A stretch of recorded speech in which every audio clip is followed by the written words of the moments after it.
Quelles sont les valeurs et principes de la Grande Loge mixte de France, celle qu'elle défend aujourd'hui? Euh, L'égalité entre les êtres, quels qu'ils soient, d'où qu'ils viennent. Le, la recherche du bonheur, individuel et collectif, surtout sans faire souffrir les tiers. L'émancipation, le fait qu'aujourd'hui, on ne puisse pas, dans une démocratie, voir sa conduite dictée par une communauté ou une prétendue destinée. L'émancipation, donc, ça veut dire aussi l'autodétermination de chacun, donc le fait de ne pas se voir contraint à appartenir à une communauté, qu'elle soit sociale, religieuse, physique, quelle qu'elle soit.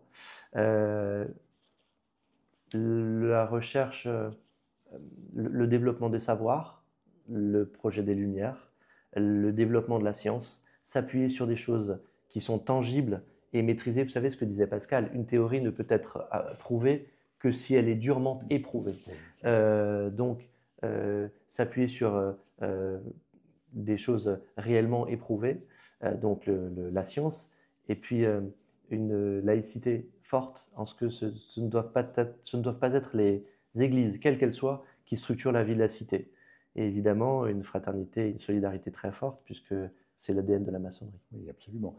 J'ai été regarder un peu sur votre site internet qui est très bien fait, www.glmf.fr. Il va s'afficher d'ailleurs pour qu'on puisse le voir. Très bien. Vous avez une particularité concernant vos travaux. Vous travaillez sur les arts et les sciences. Est-ce que vous pouvez nous en parler? Alors, globalement, la franc-maçonnerie travaille les arts et les sciences. Je viens de vous dire que dans les valeurs que défend la Grande Loge Mixte de France, il y a notamment le projet des Lumières et aller vers accorder une grande importance à la science. Pourquoi? Parce qu'en fait, si on veut sortir du dogme, les choses, nous devons les appuyer sur les travaux scientifiques les plus aboutis. Aujourd'hui, il ne suffit pas de croire, il faut prouver des choses. Et la science, c'est ce qui nous permet de prouver le plus de choses. Les arts, parce que je regarde autour de moi, en fait. Et en fait, regardez, quand je regarde ça, le tableau qui est derrière moi, je ne sais pas si on le voit à l'écran, le tableau qui est derrière moi, Oui. en fait, ce qu'il fait, ce peu. tableau qui est derrière moi, lorsque je l'observe, il va provoquer une émotion. Et en fait, l'art, c'est ça fait partie de ces véhicules des émotions. Vous savez, les émotions au sens latin du terme, ex movere, Oui. quelque chose qui nous fait bouger. Et en fait, provoquer une émotion, ça aide à aller à sortir de soi-même pour aller vers l'autre.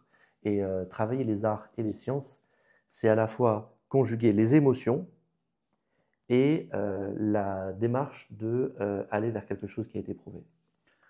Je reste toujours sur votre site internet. J'ai vu effectivement que vous aviez une fédération de loges et une association. D'abord Olympe de Gouges. Qu'est-ce que vous faites dans cette association Olympe de Gouges? La Grande Loge Mixte de France. Alors, en réalité, on peut faire 2 minutes d'explication oui. de maçonnerie Oui, comment dire, juridico-administrativo-maçonnique. Alors, oui, tout ce que vous désirez. Une loge, c'est une association. C'est-à-dire que, alors, dans le modèle administratif de la Grande Loge Mixte de France, qui n'est pas unique dans le paysage maçonnique français, une loge, c'est une association, loi 1901, déposée en préfecture. Cette association, donc civile et maçonnique, la loge, elle est rattachée à une fédération d'associations. Donc, civilement, une obédience maçonnique, c'est une fédération qui rattache des associations que sont les loges. Le nom maçonnique de notre obédience, c'est Grande Loge Mixte de France, et le support juridique, donc la fédération d'associations, c'est Fédération Olympe de Gouges.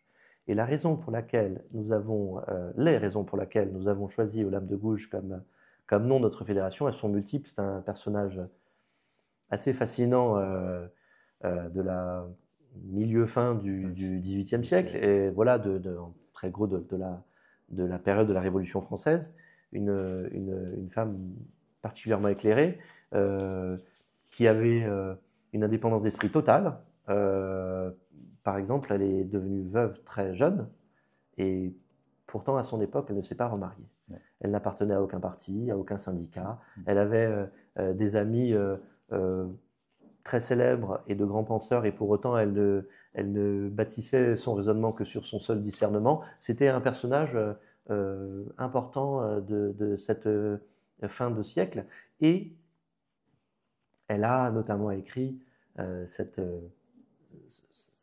énorme œuvre qui est la Déclaration de la femme et de la citoyenne, et notamment son article 10 dans lequel elle dit « La femme a le droit de monter à l'échafaud, elle a donc le droit de monter à la tribune ». Malheureusement, elle n'a eu le droit que de monter à l'échafaud. Vous avez une autre association à la Grande Loge Mixte de France qui travaille sur la bioéthique. Absolument. Bioéthique et liberté. Oui. Je vous laisse nous en dire quelques mots. Alors, nous avons voulu... La bioéthique est un sujet important à la Grande Loge Mixte de France.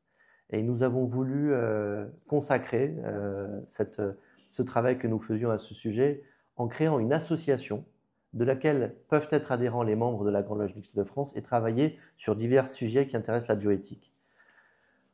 En réalité, nous nous sommes dit que la bioéthique n'était pas le seul domaine que des médecins.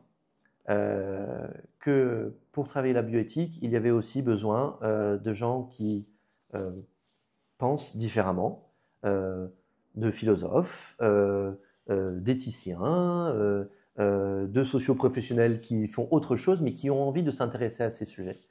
Nous travaillons tous les sujets bioéthiques sur lesquels il est possible de travailler. Donc, nous avons travaillé sur les problématiques de genre, les problématiques d'assistance médicale à la procréation, les problématiques de mourir dans la dignité, de fin de vie, absolument. Notre prochain colloque qui aura lieu à Marseille le 21 juin sera pas sur la musique, mais il sera sur la relation entre l'intelligence artificielle et la médecine.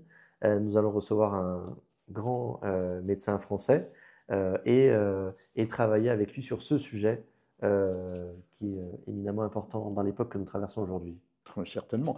Et ce colloque est ouvert au public, au grand absolument. Public. Tout à fait. Oui, j'espère absolument. Que vous pourrez nous communiquer les informations, qu'on puisse le diffuser afin que de nombreuses profanes, voire francs-maçons, bien entendu, viennent y participer. Et ce sera très volontiers à Marseille le 21 juin, je vous donnerai l'adresse. Très bien.